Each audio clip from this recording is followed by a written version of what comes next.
Hey, this is Anthony with RevZilla TV, where you can watch, decide, and ride. Welcome to our detailed breakdown of the brand new Schuberth S2 full face helmet available at RevZilla.com. First glance, I have the S2 right here in front of me. I have it in black. A few years ago, I was told by Schuberth, they said, we're developing a full face. It's going to be the full face version of the C3. I said, that's interesting. And as we've progressed, as we've continued to talk to them, we finally got first dibs at the S2 here in the last couple months, and I have to say we've been pleasantly surprised.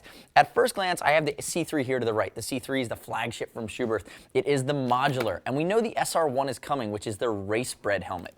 The S2, as we look at it, shares a lot of the similar DNA of the C3, but what you can see is they've designed a helmet really from an application standpoint, which is going to be the universal street full face helmet from Schuberth. I think in all honesty, it's designed to be worn in any position. It has enough features that someone is expecting from the high-end level of technicality from Schuberth that are really going to satisfy the persnickety, technical, and sophisticated riding community that they so well cater to. But really, in my true opinion of this helmet, and the thing that's really stuck out to me, is that it has, for my taste, aggressive enough of a line to really transcend over into the sport world. If we look at the C3, you know, I've certainly worn it when I've been riding my Monster. But if you look at it, it really is a more simple and refined, almost sport touring style look here on this modular C3. And as I move it, one of my favorite new features here, and we might as well jump right into some of the nuances, is this full trim downforce spoiler that they have that goes in the front of this helmet. It's what I love is what they've done from the chin down to the edge. So we have this full trim spoiler that goes all the way to the back. And really, you know, I know I'm getting a little ahead of myself here talking about a feature, but what it does is it serves a purpose just like the front spoiler would on a car. It's going to split the air, force the air to come up and over, and create downforce on the helmet, so it actually creates stability at speed. And the other thing that it does is by pushing the air up and over the helmet, which is actually a path of least resistance from a turbulence standpoint, you're keeping a little bit less air from going under, and we all know that when air moves underneath the helmet, underneath the neck roll, that's where, depending on the type of collar that you're wearing, you're going to experience turbulence, and that's where a lot of wind noise comes from. So again, a nice feature. If we think about this helmet from a size standpoint at a high level, we've talked about it. It's universal. It's going to work on many different riding scenarios, many different types of bikes. One of the things that you're going to notice, it is still the Schuberth fit that we expect. It's that intermediate oval fit, which is a very ergonomic fit that we've seen on the C3. But one of the things they've changed is now this helmet is a bit more accommodating for folks that have a longer oval head shape. So while I'm not going to say it fits like an Arai profile did or the Signet Q, and it's extreme long oval, what they've done is they've really redesigned the liner. And the liner on this helmet has I'm going to pull it out. On the C3, it had a flap that allows you to close off the chimney vents on the top of the head. Like, so this vent up here on the C3, you can close it. But the way it was done was with a rubberized flap. What they've done now here on the S2, and again, I'm considering this a big feature change, is they've gone to these really low profile, almost cat's ears that are foldable. And what they do is, because it's less thick, and the way that the interior is laid out, you actually have a much greater chance of being comfortable if you're somebody who has a less round head shape, if you're a little bit more pronounced front to back than the neutral oval shape, which most people are. You're going to have a better time being accommodated by this helmet. Now, if we look, it's going to be your tri-matrix from Schuberth, which is using 3 different types of material woven together to create this shell. The shell is going to be ECE and DOT rated. It's going to be lightweight. We have a medium here. It came in around the 3 pounds, 5 ounces rating. So for us, that is lightweight for a full face helmet. You know, we talked about the aggressive nature of the cowl at the bottom. Looking at some of the features on the front, same exact shield and shield change mechanism as the C3. Actually, these shields are completely interchangeable. And if we look, we're going to have a vent here, and that vent is going to vent directly to the shield. So again, it's going to give you that anti-fog property by balancing CO2 as well as the hot your breath. And in cooler weather or more clammy weather, you're going to be able to get great coverage or great venting to the shield to keep it from fogging up. You do have a detent here at the bottom that allows you to lock it in or keep it open, and then you have some detents as you move your way up.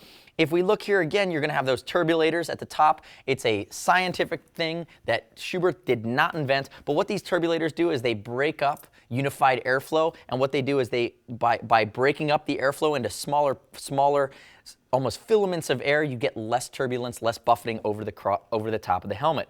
If we look from the side, again, the shield change mechanism is very, very quick, and this helmet comes pin lock ready. But the shield change mechanism, it's on both sides. It comes off that simply. It's a UV It's clarity level 1, and it's going to be UV resistant as well. So if I put this guy back together, very, very simple. It was really that easy. No fussing, no mussing, no cuts here. That worked that well.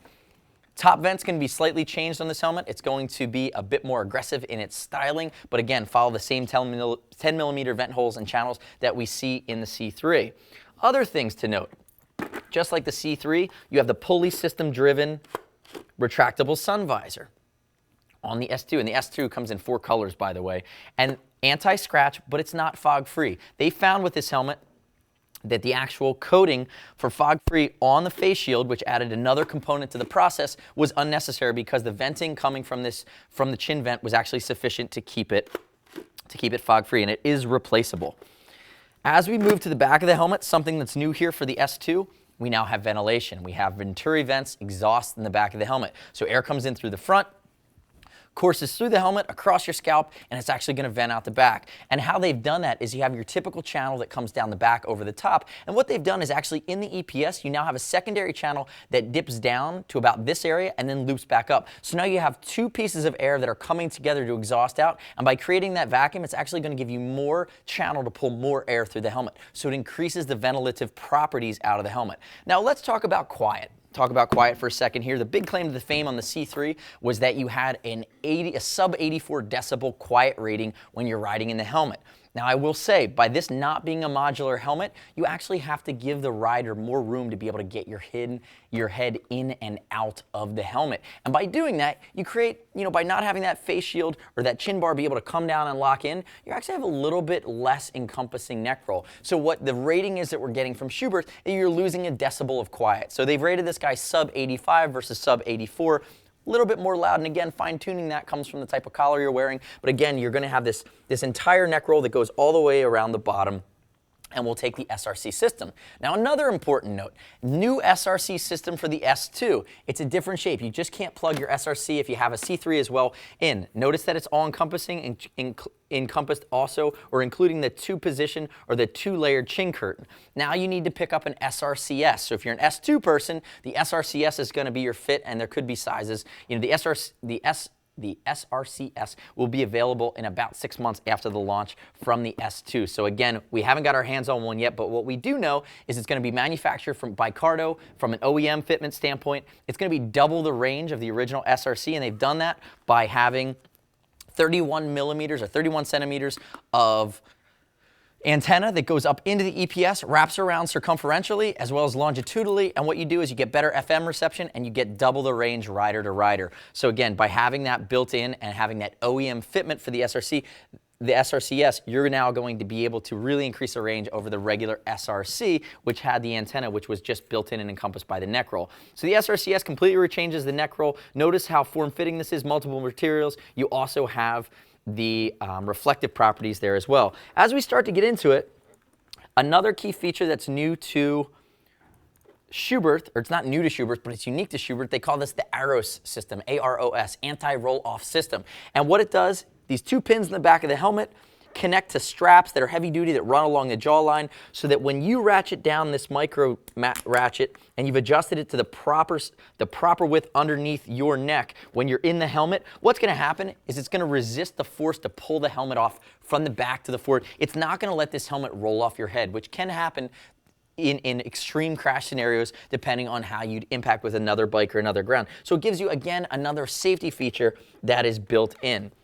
By doing that, it actually becomes very difficult, not very difficult, but it's a much more all-encompassing task to take the helmet away. So what I want to do is I want to show the internal guts here.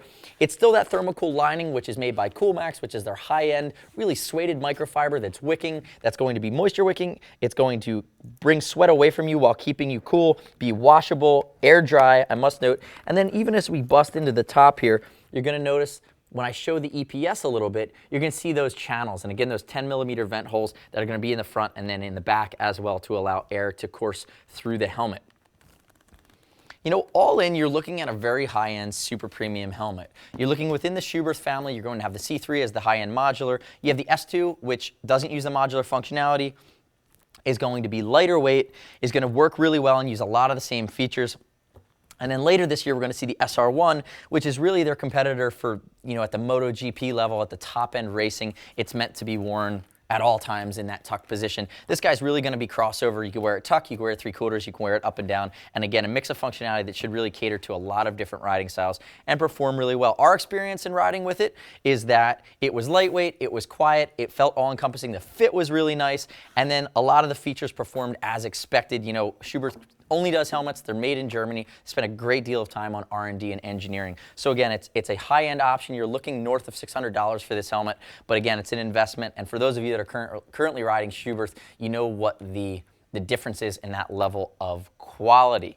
So we want to hear what your thoughts are on the S2. At first glance, if you're currently riding in one, leave us a Q&A comment on the product detail page on Facebook. Join the conversation through the comments thread on our YouTube page at RevZilla TV for this video that you're currently watching. Also subscribe to us. Stay up to date with all of the new and current gear reviews that we roll out every week here on RevZilla TV. You can just click and subscribe. Very, very easy. And as always, everybody under this roof rides. We all ride a lot. Our Gear Geek team is here to help walk you through the process. So whether it be fit, whether it be function, whether it be riding style, we're always happy to spend the appropriate time, regardless of the channel that you come in through, via email, the forum, over the phone, to help you get sized up and geared up to find the right piece of gear to suit your needs. Remember, everything over 39 bucks, ships for free, exchange for free, and no restock fee as long as you send it back in brand new condition. Find the Schuberth S2 at RevZilla.com/Schubert. Thanks for watching our detailed breakdown today. I'm Anthony. We'll see you next time.